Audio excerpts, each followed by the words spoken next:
Right. Okay, look. I already know. You never met nobody like me. Never have you ever. But you gon' find out. First off, I'm not your average Negro. I heard the beat, a pencil grabbed me and said, here we go. I was with it as soon as I heard the strings in it. Johnny Storm lit it up, but waited until the thing hit it. Sue Storm made the beat, got a fantastic engineer. Exactly. So I want to start this whole thing off and just have this immense flow of good energy, this organic type of conversation, interview type deal. I think it's going to go great. I appreciate you being here. I guess I will start with the formal introduction, and then you can tell me a little bit about you and some of your beginnings as far as your mental health journey and what you started to do and what your goals are. And we'll just kind of go from there. Cool. Okay. So, and I have never really done an interview where I was interviewing someone. So this is a first for me. Woohoo! Oh, so, and you are the first. So yes, indeedy Wheaties, we're going to get this thing started. Hello, everyone. How y'all doing? This is Flava Hype. This is Believe the Hype, my show, and I'm going to be joined by a very special guest today. Her name is Kelley Price, and I will let her tell you a little bit about herself and what she does, but this is a different type of thing for me. I do music, but there's another side of what I do, and it goes right along with what Kelley will be doing, and she'll tell you a little bit about that. But I just want to give her a chance to introduce herself. All right. Hey, y'all. So yes, my name is Kelley Price. I am the clinical director at Kelley Mental Health in Central Northwest Austin. I am an LPC by trade, so a licensed professional counselor. And I've always been interested in mental health. It was just something that I was passionate about whenever I was young, to like being able to support somebody in whatever it was that they were going through. Even if I didn't have firsthand knowledge of it, knowing, how to be empathetic and compassionate and just a listening ear, I think was really important. And so I got started a little bit later in life. I had my kiddos and focused on being a mom. And that was wonderful. It was a great journey, and I'm super close with my boys. And so I'm very appreciative of that, like part of my process. So I've had a lot of experience in community mental health. So I met with clients actually like in the community. We went into homeless camps, met clients where they were. Yeah, it was really interesting. I learned a lot about not only me, but like how to interact with people and some of the struggles that people have that they don't necessarily talk about.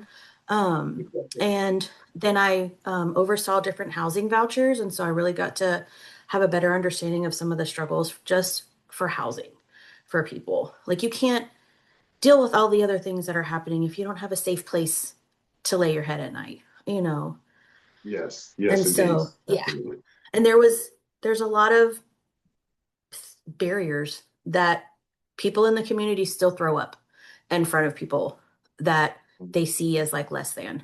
And that just absolutely broke my heart.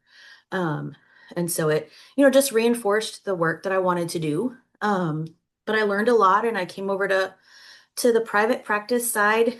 And I have some really great clinicians that I work with, and we're really, honored to be able to touch the lives of the people that we encounter, and, to provide that support and meet them where they are. And so, yeah, that's me.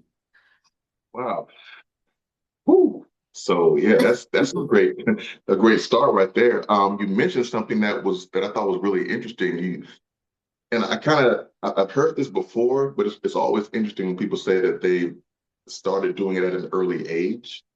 And so you said that you were kind of interested in it and kind of doing that early on, even in I believe it was in high school. Kind of started doing that, or probably before high school, but yeah, really kind of got your gears going in high school doing that. So did you know that that's what you wanted to do because you loved it, or you found you were really good at it and just, kind of went with what you found you were really good at? Both. I think I really had to decide, like, okay, what is it? Like, which direction do I want my life to go in? And what's something that I'm passionate about? Because I knew that I wasn't going to thrive in an environment where I'm just here to do a job and go home.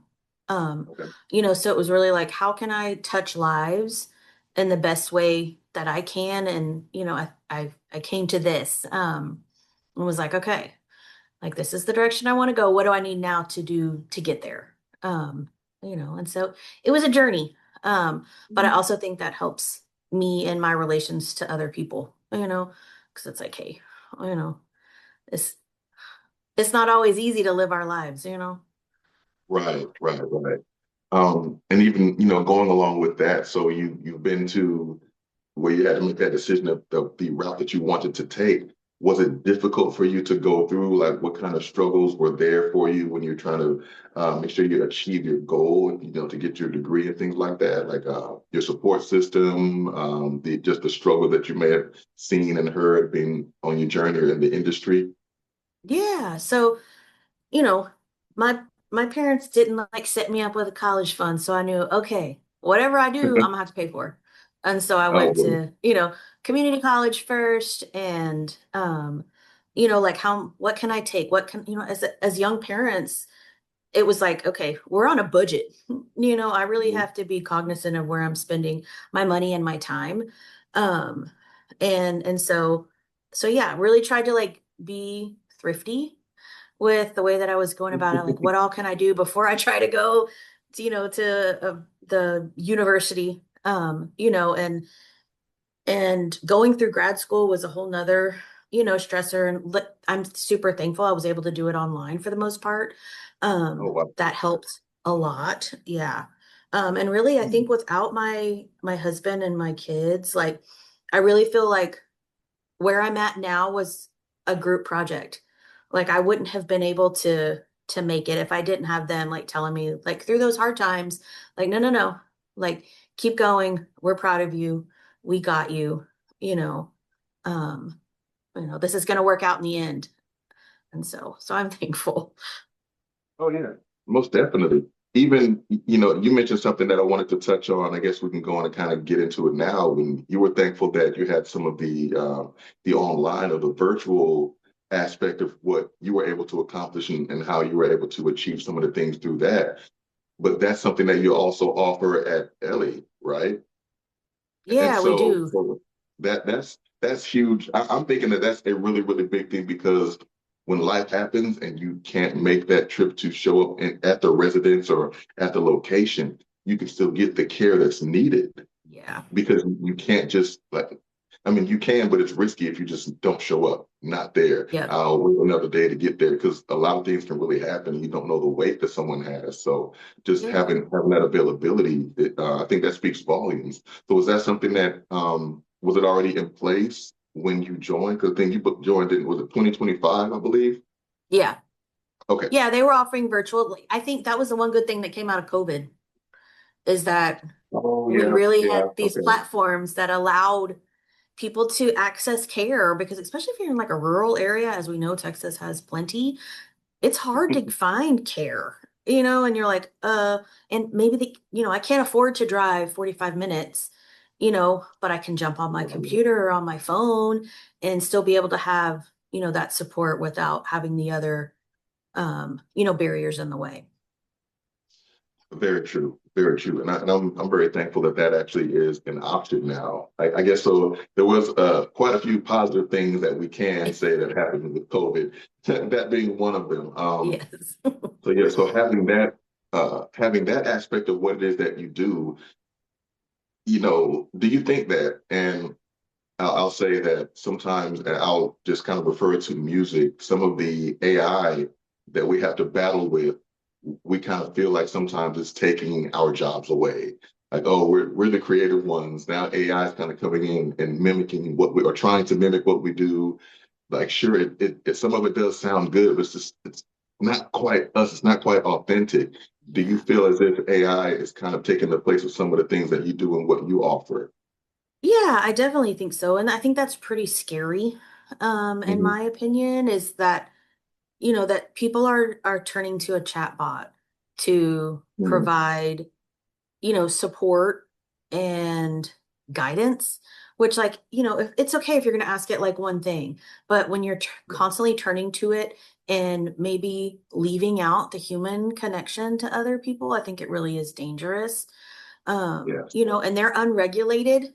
We don't know what they're telling people. We don't know if that sound, uh, an AI bot's not going to pick up on your change of tone or your body Mm, language that changes. exactly. Yes. So yeah, it's unnerving at times. And yeah, I don't, it is gonna it I, especially in the music industry or like say you're in the arts somehow, it does take away that Mhm. creative piece because it's making it all the same. And I'm afraid that people are gonna lose the ability to think for themselves and come up with their own ideas and, you know, decide what coping skill works best for me. Well, the internet said it was this one thing, and that's all I'm trying, and not taking into effect like we're humans and we need that human connection. So, Absolutely. And I think that goes into some of the what I read, the core values that you have or that Ellie has. I'm going to read let's see, it's creativity, authenticity, humor, compassion, acceptance, and determination. I don't see that in a bot. That's no, not for something sure that not.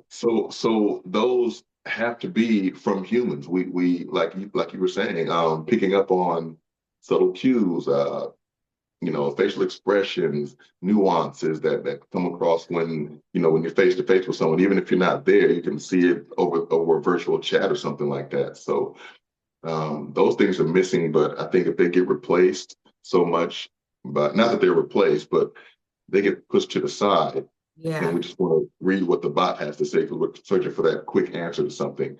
I think that can be kind of dangerous for so many human experiences that we need. Yeah. Yeah, because healing from trauma, stress, that's not something that's going to be quick. And Oh, yeah, no. it might be uncomfortable, but that's when your therapist is there to like walk alongside you on that journey and provide that support. And so I think that's such an important factor of, just like healing overall. You wouldn't ask, your AI chatbot to tell me, do I have a ruptured appendix?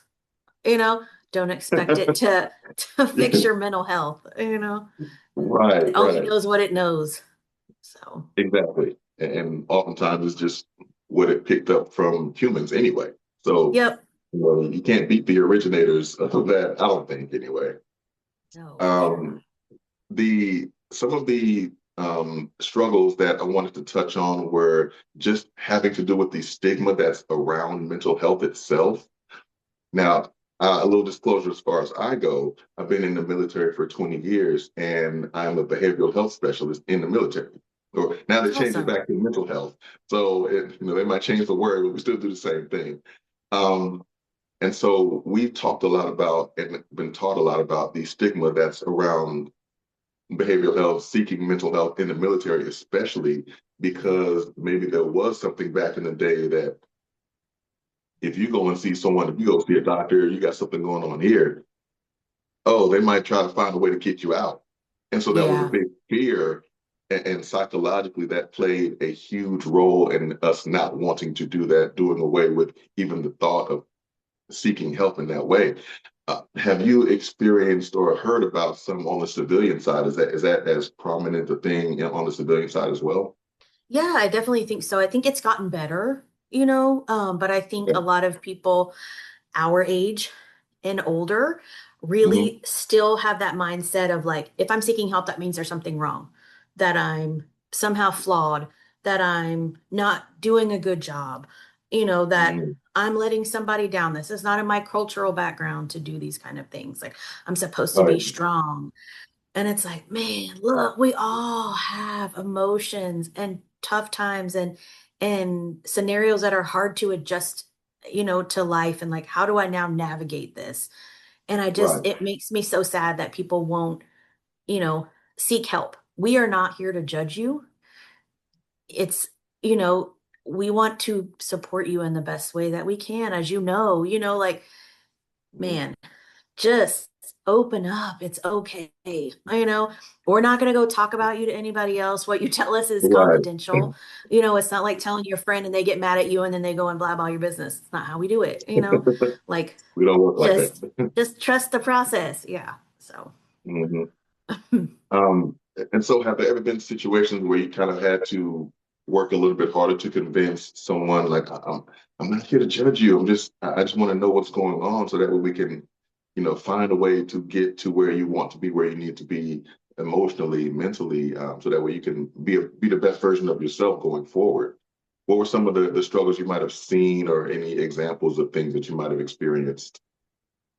yeah, I mean, I worked with a lot of clients, especially in community mental health, that they were diagnosed with something they didn't know anything about. Nobody had ever stopped and explained to them about the certain condition. And so I really felt like knowledge was super important and something Mm, that is like tantamount to let me explain to you what these symptoms are and why this doctor may have given you this diagnosis. And I that really led to like empowerment for people because they're like, okay, this makes sense. I now know why, and it was like sweet. Like, because knowledge is power. Like, I want you yeah. to feel that you understand what this is, and it's not just something that they might have thrown at you. And then you also see on the flip side where you're like, some of these providers were giving a certain diagnosis to a certain population and it's like, that's not right. That was not Yeah. what you have. And so then I think it was really empowering too to be like, that's not it. They assumed somebody was trying to go quick and didn't really care about the human on the other side of this diagnosis. Exactly. Yes. And Yes. so, yeah. And so there was a lot of, and some were like, well, I just don't want to talk about it. Like, I'm never, my dad told me that, men don't cry and that we don't talk about our feelings. And so a lot of it was like, so we're going to sit and chit chat. We're not going to try to have, a session that you would think may be happening. It's just like, let me get to know you. And some of those things come about organically. And so I really think just having a conversation and building rapport with folks is so important. And that can Yes. come in any different, come about in many different ways as long as you're caring and you're showing that somebody that like I care about what it is that you tell me. And if you're not ready to talk about the hard stuff, that's okay. You know. hmm Yeah, I've in some of the instances where I've dealt with some clients and some personnel, everyone's not gonna be forthcoming with the information for you to check the box.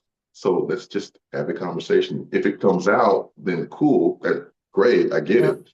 But just trying to, I guess, hold them down and say, give me the information I need, that's not really going to work in your favor. And they might be more standoffish, they might shut down and just completely cut the whole thing out. That could be a struggle as well, just trying to figure out, all right, I It's can't gonna do it this work. way. Let me stop trying to do the box checking of the whole thing. Let me just have this conversation with this person. And that is the human experience. Yeah. Yeah, 100%. It makes a difference. And us, I say us, because, we cool people like that. A lot of the behavioral health specialists, mental health, and even in any realm of that, when we get to talking to our patients, our clients, we can become really, really, really invested in their health and their well-being to the point that it can kind of spill over into things that we do and how we may, I don't want to say behave, but it does kind of carry over a little bit into personal lives a little bit longer than after we, hit the clock and are off of work. So it builds up, or it can build up if we're not careful about it. So, what are some of the things that you do just to decompress and kind of ah, find your peace? Yeah, I am such an advocate for self-care. That's like Mhm, that intentional, like daily actions that you're taking to support like your physical and mental, emotional well-being. mhm, Um, and I think too, like we have to remind ourselves, self-care isn't like self-indulgence, it's self-preservation. Which it was a quote by a lady, oh, oh, Audre Lorde. I think I'm saying her name right. And I okay. was like, oh, that's amazing. And then I also was thinking self-care to me is like you're putting on your own oxygen mask in the airplane. You can't assist somebody else if you aren't taking care of yourself. Yeah, And yeah. so, caring for ourselves first is really important. And so I like to, in my own life and then with clients, like really, I think encourage that self-care. So it could be like, your physical, you're doing, eating well, you're sleeping well, Mhm. doing like brushing your teeth, you're taking your shower, Yeah, all the way to, like emotional stuff where you're like, I'm going to journal, I'm going to have a gratitude, list, accepting yourself, could be spiritual, whatever that looks yeah, like for yeah. people, intellectual, I want to learn more. So it's just like, I think really like finding those things that matter most to you and what fills your cup. Mhm. And it looks different for everybody. Like somebody could be like, "Man, I love to go outside, you know, and run." And other people are like, "No." Or I've had clients that are like, "I like to be around a bunch of people that like, makes me feel good." And then you have the opposite side where people are like, "No, no, I got to be, I need to be in a quiet space so I can, self-reflect and have time to, to like decompress." And so I really think like having that work-life balance goes a long way and like making sure those are something that we're able to do and just I think realizing too, especially in the helping profession of like, okay, this is bringing up a certain something in me for this client. It could be a positive, it could be a negative emotion. And really, I Mhm. think just like being aware of it and if you if you can, seeking your own therapy. It never hurts to Yeah. have an extra support system, of our Mhm. own. Um, so yeah, just self-care. That's Okay, that's how I exactly. prevent some of that stuff. I got you. There's something funny that I find when I tend to do it and try to stay away from it. We have professions and you may have had other jobs and things like that where you perform things and you see, I'll put it like this. So me being in the military, if I'm watching a movie and has a military theme to it, I'm looking at it like, is that really accurate? They Yeah. don't really do it like that. That wouldn't really happen. Why are they even putting that out there? But I have to realize, okay, it's Hollywood. They're doing it for dramatic effect. So I can't just Just be so enjoy it. critical. Like, he wouldn't shoot a gun like that. Not when you hold a grenade, or, whatever little thing. So I think it's kind of funny that I do that. So do you find yourself doing that as well in certain, if you're watching a show or a movie or something, Yeah, and that yeah, there's an element of, sometimes. yeah. People are like, oh, that's not how we would say that, or that's not, that's not what would happen. We would get into trouble, like that's Oh, violating an ethical boundary. And then other times I'm like, oh, they did do that really well. You can tell who has like good researchers. We're like, that was mm, accurate. It wasn't just somebody like, well, I've seen this on another show, so this must be the truth of you know, what happens. Um, mm, but I also think sometimes that especially with Hollywood, sometimes they leave out some of the important parts. They'll make things look like this was a really easy, way to heal for somebody, and in reality, that's like that would have taken a lot longer yeah. than your 2-minute little Yes. therapy session. Yeah, it's not going to happen in the 1.5 to 2 hour movie. Yeah. Yeah, they're going to have to do some 3 years later. This, Yeah. Yeah. In the SpongeBob voice. 3 years later. oh my goodness.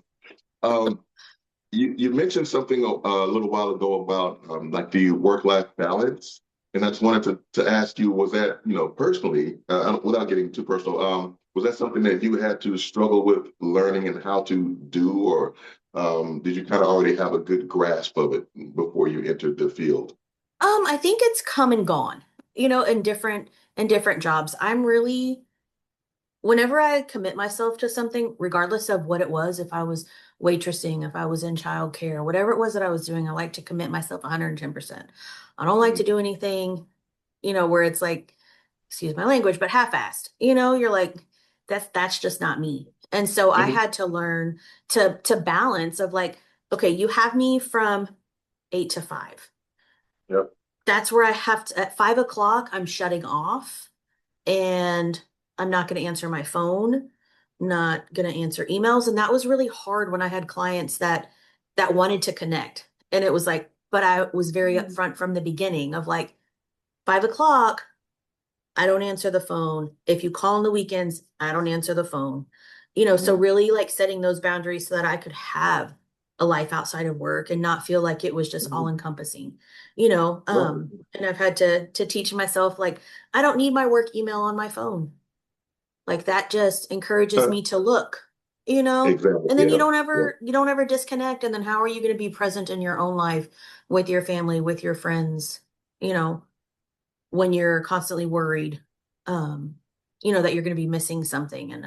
And then plus, like, if I'm working more than 40 hours a week, what I'm getting paid now is dropped down because I'm working more hours. So I'm like, no. And y'all aren't, you might not appreciate all the extra work I'm doing or not know that it's happening. And then that's going to build resentment. So if I just stick to my guns and my hours, then things are going to work out, Exactly. And that's also part of, self-care. As you were saying, like, you have to make sure that you set that boundary, that, hey, it's going to be here. Like, inside these hours, I'm doing this.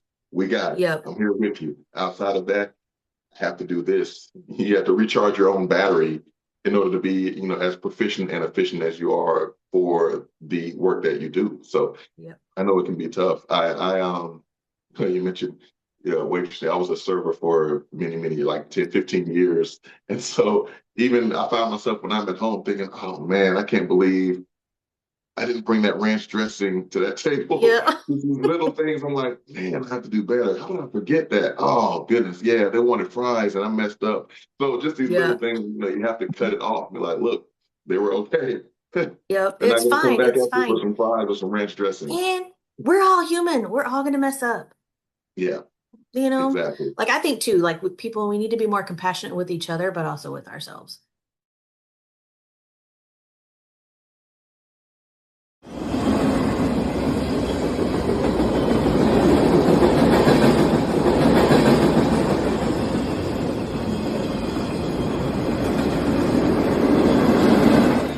The Pride and Egos line of athletic wear is a brand that tells a story about people representing individuality, diversity, equality.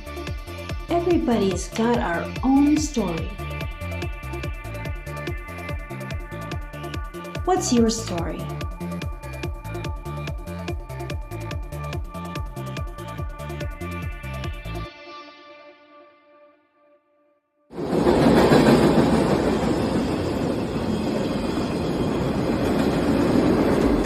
I got the Carolina Reaper flow. Been embedded in me ever since I was an embryo. If you want proof, stop looking in the pudding. If you wanna take charge, gotta get some good footing. And keep it greasy like the axle on a wheel. You Wonder Woman with the missing in high heels. Geppetto with my flow, I'm a lyrical puppeteer. I don't even use the brakes, I just accelerate and steer. Have you ever met somebody like me? I'm too clever when it comes to annihilating the beat. Too bad because I am the only person I see who can never think of taking it to the level I be. Come on, never. Have you ever met somebody like me? I'm too clever when it comes to annihilating the beat. Too bad because I am the only person I see. Thank you for watching this week's episode of Believe the Hype. And remember, don't believe the hype unless it's Flava Hype.